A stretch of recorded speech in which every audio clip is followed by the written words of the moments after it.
everyone. Today we're going to be deploying a hybrid gateway and connecting it to our SaaS Gravitee Control Plane.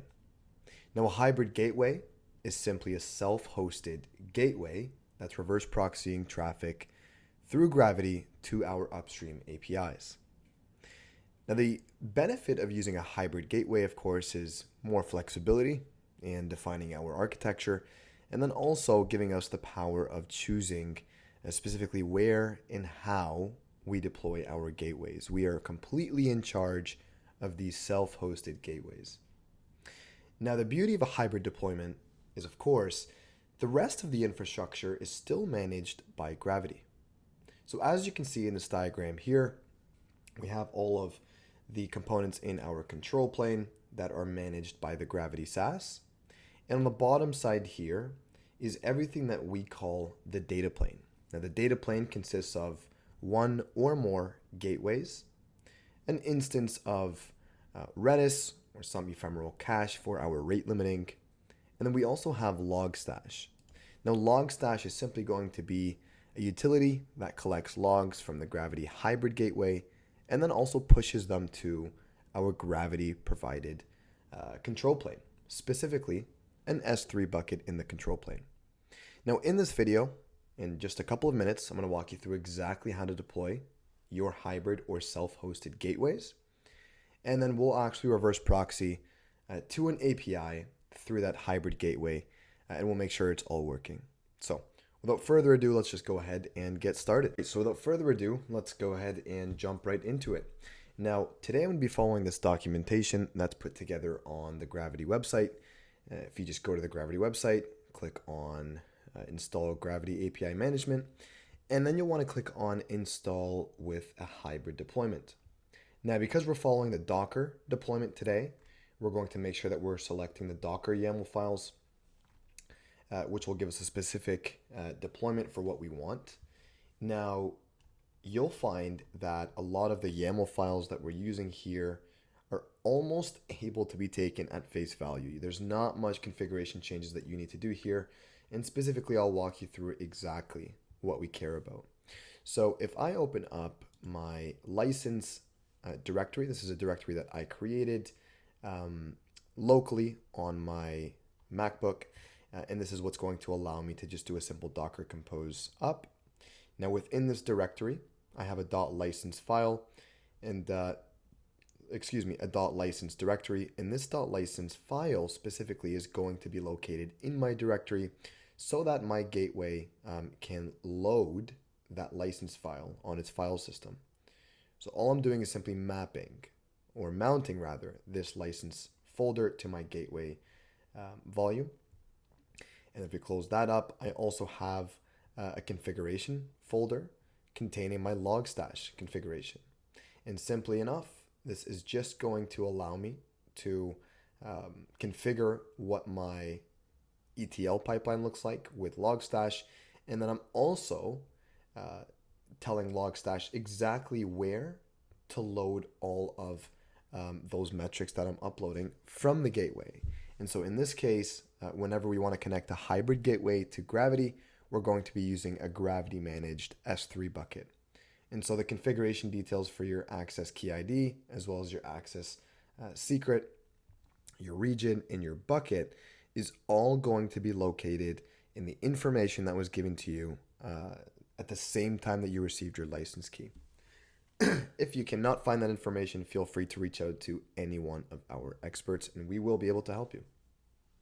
So, of course, I blurred this information for obvious reasons. If we continue to move on here. So within my docker compose.yaml, I have as well a logs directory that is mapped to my gateway log system so that whenever there's a fire up, I'm able to view these logs locally here. And then we also have a plugin directory. So this is, again, a locally made directory here that contains two different plugins that I am mounting onto my gateway file system. The first plugin is a local Redis, and this is going to be configured with my gateway in order to maintain things like spike arrest strategies or throttling strategies or quotas, rate limiting as well, of course. And so that is what's containing that ephemeral data. And number two is going to be our TCP reporter. Now there's different reporters that we can deploy natively with Gravitee. In this case, we're using a TCP reporter that's going to be pushing logs to our Logstash instance, and then Logstash is going to take that and put that directly into an S3 bucket, and then the magic is pretty much all done with the control plane, moving that analytics from the S3 bucket to your console or your dashboard. So these three volumes or local directories should absolutely be made, and then the plugins themselves you will find in the description. So if I actually just open up one of these here, you'll see that this link is located in the description. You have your TCP reporter. You can download the most up-to-date one. 2.3.2 is one that you can use. I have 1.4.6. And then if we go into Redis, you'll also want to save this plugin as well, and simply just place them directly in your plugin directory, and you'll find the jars for your appropriate plugins there as well. So now that that's done, the rest of this YAML file is pretty much simple. And we have, of course, our SaaS control plane that we need to connect to. And so within your Gravitee_organizations, we want to specify here what your organization is. Now with every SaaS control plane, you have your cockpit. Now your cockpit is what's going to allow you to view and connect hybrid gateways to your control plane. So first, we want to make sure that we're deploying to the correct organization. So we'll copy that organization ID and place that in here. And then we also want to make sure that we're deploying to the correct environment. So if I go back to my topology here, we have our organization. We also have our environment. If I open up the settings, there's my environment ID, and I can go ahead and place that in here as well. Now the next piece here under sharding tags is going to allow me to actually selectively deploy APIs to a specific gateway. So in this case, because I have a hybrid gateway, this is a gateway that's deployed in my infrastructure, I might only want to deploy specific APIs onto this gateway. And so I can do that by tagging my gateway. In this case, I have it tagged as Firas Hybrid. If I go now into Gravitee and I open up on my dashboard, my organization, I can open up gateway sharding tags. And now here I can open up Firas Hybrid. Now I've simply created this this tag, and this can be any tag that you create from scratch, and then we're simply going to map it to a specific entry point. Now this could be your local IP if you're just testing the gateway. Just like I am, I'm using localhost 8082. Once I actually deploy this this gateway, you might be deploying on some EC2 instance. In any case, we're simply going to map that tag to a specific entry point. Now, more on that in a bit. We'll continue moving on here. Of course, we have the bridge gateway. So this is information as well that's going to be provided to you when you're given your license key, as well as your S3 bucket information. And then we're simply going to just fill in these details here with the information that you were given. If we continue here, there's really nothing that we have to set for your rate limiting or your Logstash other than what's already provided. If you want to change your Redis password, you certainly can, but that's not going to be covered in this video. And the last thing is setting your own API properties secret. So this is really just your own API, 32 character secret.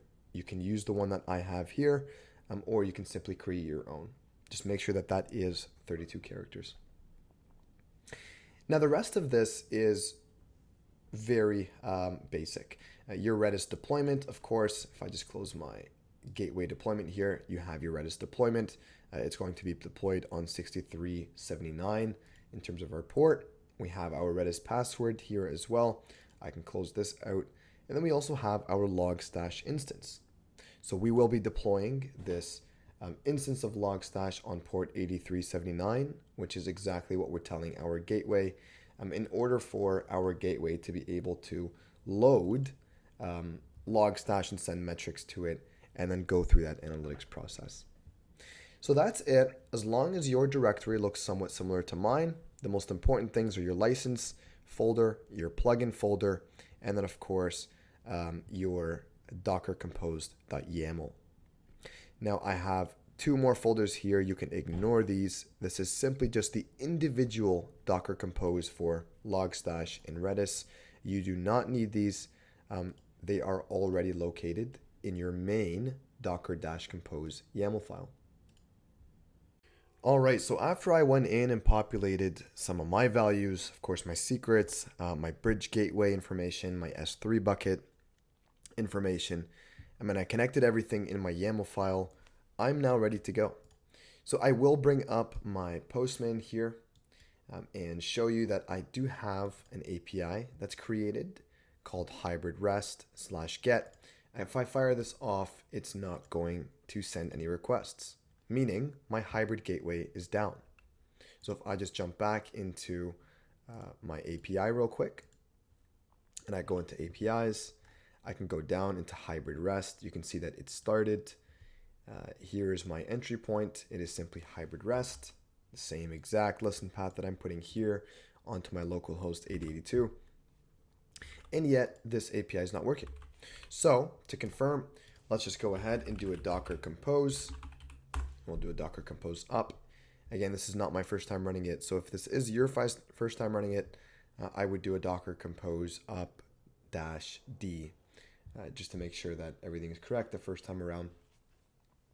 And then we'll wait for everything to start loading.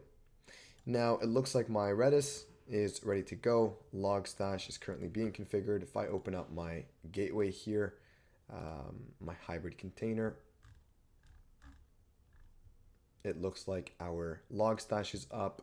Our gateway is now coming right up as well. And so these three instances are what's going to consist of our data plane. So it seems like everything came up correctly. All three of our containers are running. So now if I go into my Postman and fire off this request, you can see that our hybrid rest get endpoint is working correctly. And so that is exactly how we configure a hybrid gateway. If you wanted to take it one step further as well, you could absolutely go ahead and set up your listen path. And just to confirm, set up your sharding tag to make sure that this API is being deployed only to this gateway. If we also want to make sure that our analytics are working correctly, let's go into your API, hit API traffic, make sure that your logging is enabled. We can pretty much enable everything here. And now if we fire off certain requests, we have 20 requests here. If we do fire off some requests, we can see that TCP reporter going through, I guess, that work process. So if I continue to refresh this, it might just be a little bit delayed here with my network. But of course, we do also have the ability to view detailed logs here. And so these runtime logs are pretty verbose in terms of what we can see from the gateway perspective as well as your upstream perspective, and then the response on both sides as well. So again, if I just go ahead and refresh our analytics, we can see that 5 more requests came in. So everything is reporting and working correctly, and that is how you deploy a hybrid gateway with Gravitee and connect it to your SaaS control plane. And now we can do things that, of course, we care about as API owners, like adding policies, like deploying our API to your developer portal, and then all the while, we have full flexibility over our gateway. Thanks so much for watching, and we'll see you in the next video.